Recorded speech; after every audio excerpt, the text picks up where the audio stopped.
Hello बहनों, नमस्कार। सुमन and Radha music channel पे आप सभी को स्वागत है।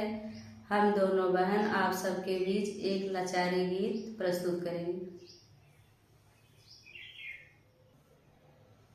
सीता गेले चुराई रमणवा के नर दोराई, सीता के चुराई रमणवा के नर दौनाई।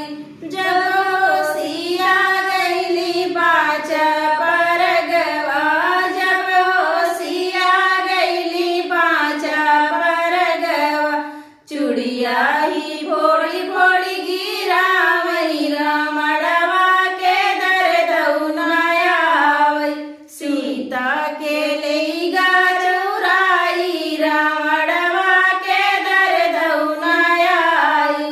जब सिया गईली दस परगवा, जब सिया गईली दस परगवा, सड़िया ही फाड़ी फाड़ी गिरावई रमणवा के दर दौनाई।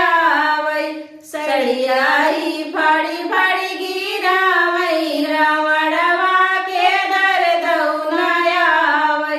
सीता के लेगा चुराई रमणवा के दर दौनाई।